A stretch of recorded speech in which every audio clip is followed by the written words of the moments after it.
Good morning, Bix Weir, roadrooter.com. Good morning, Horn of the Seas, your cup of coffee, although I don't have coffee this morning. I haven't, I'm trying to cut back on my coffee.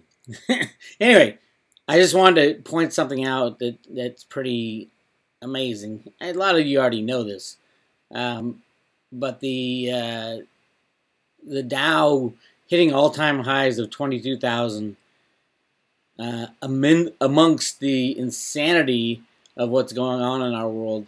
For those of you who thinks it makes no sense, you are absolutely correct. For those of you who know that the markets are 100% rigged via a computer in the basement of the U.S. Treasury, it all makes sense. Because they can put the stock market at 100,000 or $10 with the click of a mouse. It's that easy. And that's how our system has come to where it is today. That's how the unbacked fiat monetary system, totally unbacked, starting in 1971, was able to do that. Usually an unbacked system would crash within less than 10 years. It almost did crash in the late 70s.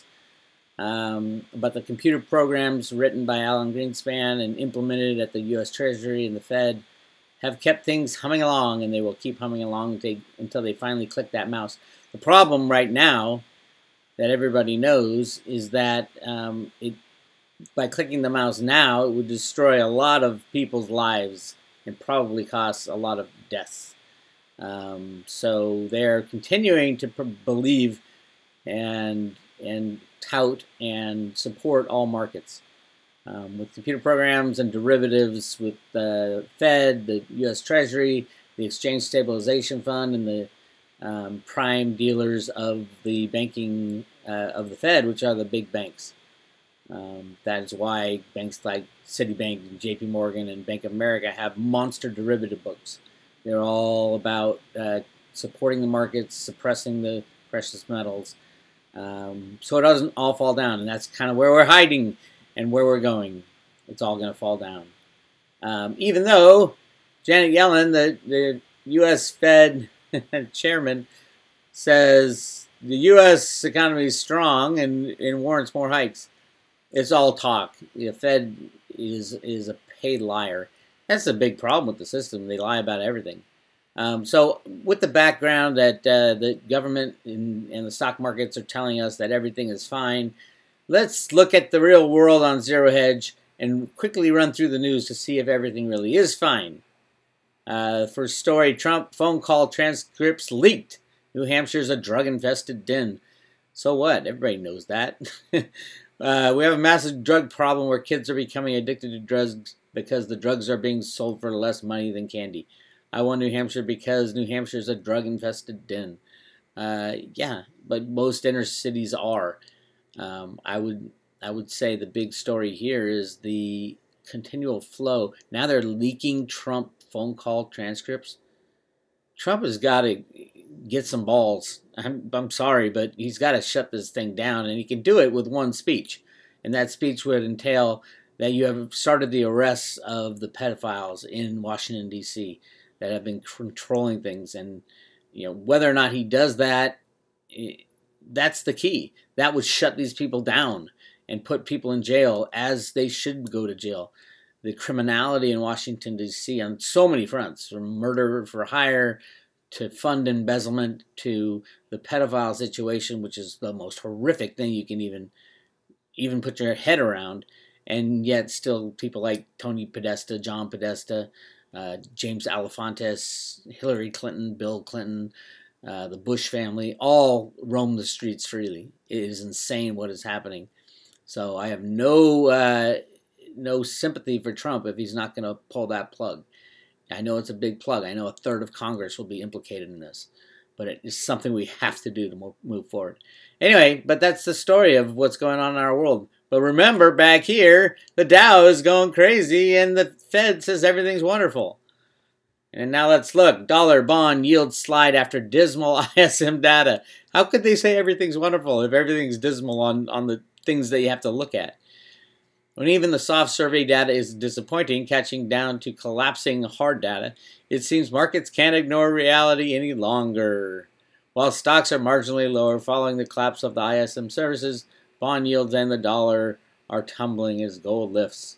First of all, gold is not lifting because of this data. Gold lifts when they click a mouse in the basement of the Treasury. And it dives when they click a mouse in the basement of the Treasury. U.S. services economy crashes to 11th month low. Yet things are wonderful. Everything is awesome. Trump to launch trade war with China on Friday. Beijing vows retaliation. That's the best news I've heard all day. Why? Because Trump and China are going to pop the bubble.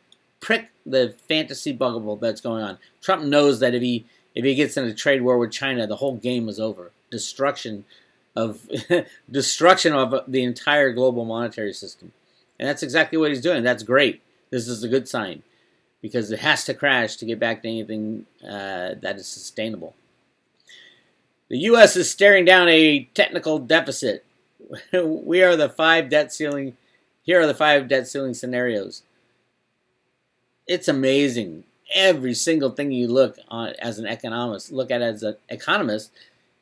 is literally about to crash, and yet Dow cracks 2,200 and stronger U.S. economy. According to Janet Yellen, insanity reigns supreme. It's too quiet. It's quiet. It's quiet. It's too quiet. One trader warns tomorrow's jobs data may change all that. Again, it's a click of a mouse. It's not the jobs data. Will they claim that it's the jobs data? Absolutely.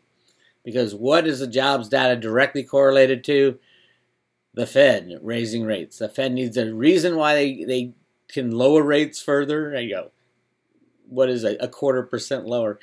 But a reason to keep the game going. The higher they raise the rates, the more unstable the system becomes. And it's getting really ugly. Albert Edwards, last time this happened was in January of 2008. And boy, was that a good year. Very recent data confirms slumping household savings ratios in both the U.S. and the U.K. This was last seen in 2007, just before the bursting debt bubble blew the global economy and financial system to smithereens. Everything is pointing to bad stuff, and yet Dow cracks 2,200. Janet Yellen says stronger U.S. economy. Trump, back to geopolitical. Now, if you believe Martin Armstrong, he says the real trouble is not the economy. The real trouble is the collapse of government. And I do think we're at that point where our government collapses in the United States, as well it should be. It is a swamp that needs to be drained. And if Trump gets drained out with the system, that's a possibility. He's no saint. Depends how bad are the things that are in his closet. But I think everybody needs to know that. And I think that'll come out. All right, cops planting drugs on people. Of course, we don't know if this was a psyop. We don't know anything about what's going on. It would be good for the the revolution of the Black Lives Matter and all that stuff to be riled up at this point, because they'll hit the streets and the Democrats can say, "Oh, we need to save our poor people." So put me back into office so I can steal their money and keep them without jobs. Insanity. And Europe is imploding. As I said before, Europe will probably go first and will probably go in the next month. August, September is the time frame for the euro to go, with big banks crashing. Italy, Spain, Portugal, Greece. It'll be really exciting. I'm not hoping for death and destruction.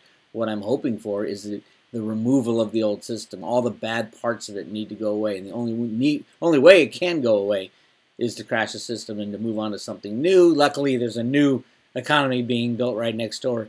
I don't think it'll be fully built out by the time the system crashes. It's just way out of whack, and we do need real disruption. And if you look at the cover of the Economist magazine, I don't think the tower card had anything to do with the Tower of London and everybody. That apartment, big tower in London that burned to the ground. I don't think it has anything to do with that. I think it has to do with something coming, something that Trump's going to pull the plug on. Most likely it will be the swamp in Washington, meaning every criminal will be brought to justice, which means probably a third to half of Congress will be in jail. by this time next year. Can our democracy survive that? No, not in its current state, because we don't have a democracy. We got some distorted, freaked out version of what our founding fathers wanted, and it doesn't deserve to move forward. It deserves to crash and start again and go back to the Constitution, which I think it will. And if you guys are followers of John Teeter, the time traveler back in what was it, that late 90s, early 2000s, that's exactly what he says, that the system crashes, we go to war with Russia, and after a good 10 years of chaos, we come out of it when we return to the Constitution. And everybody that survives understands more what the cost of freedom and liberty is. Will that happen? I hope not, but yeah, anything's possible. Maybe versions of what John Teeter said will happen, such as he said there was a decentralized currency back in 2000 or 1999. Who in their right mind would even know what a decentralized currency would be back then? And that's what he said they had. So are the cryptos going to be that type of decentralized currency? I think so. I think the cryptos are here to stay. Anyway, moving on. Anything else exciting that we can say is fake news? Now, this is the real news, and we're juxtaposing it to the Dow 22,000 and the stronger U.S. economy. Crazy. Winners and losers when the trade war breaks out. Let's check this out real quick here. I think the losers will definitely be high tech. Because we get most of our high tech from China. Here's the graph. Let's take a look at this. And there it is. Yep, look at that. The trade imbalance, over 140 billion a year in computer electronic products. The next highest is 20 billion electric equipment and appliances. A lot of electronics, a lot of silver in those things. That's why China's been hoarding silver so much. Then miscellaneous manufacturing, apparel manufacturing, all the jobs that basically left the United States over the past 30 years will be highly, highly affected, and they'll be coming back. Jobs will be coming back when everybody shuts their borders to the United States, which is the best thing. I've been saying all along, let's bring all our troops home, put them on our borders, and rebuild our country. Trade with other countries will start again after a while. That's exactly what the Fed Boston said in their comic book, The Road to Ruta Comics.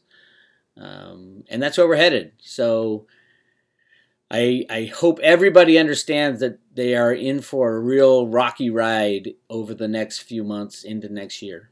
And next year, remember, the bad guys was always the plan. 2018 was always the plan for the destruction of the unbacked fiat monetary system. And that was highlighted on the cover of the 1988 Economist magazine, the phoenix standing over burned currencies saying, get ready for a one world currency. Now, again, for the 50th time, a one world currency does not mean a one world government. A decentralized one world currency like Bitcoin would not be controlled by any government, and that's the kind of freedom that we want and need and will demand. Gold already is a one world currency. Gold is accepted around the world as a store of wealth. I don't know if it is accepted as a means of payment in the United States, but around the world it probably is. In other places, in Asia definitely. And is gold a bad thing? No, it's not a bad thing. Are the cryptocurrencies much better to use as a means of exchange? Absolutely. They're honest, they're trustworthy. You can see the code, you can see every transaction, you can't hide in there. You can do things anonymously, but what's wrong with that? What's wrong with doing anything anonymously without the government peering over your shoulder just to extract their pound of flesh? You know, when's the last time they had a real job? But I digress. Anyway, this is Bix Weir. Go to roadtoruta.com and make sure you like these videos. Yeah, the YouTube demonetization is cut into Road to Ruta, but there's a lot of new things that we've done at the Road to Ruta. I want to make sure everybody gets their hands on some Veritasium. We're giving away $30 worth of Veritasium. subscription, so check it out at roadtoruler.com. This is Bix Weir. We'll talk to you later.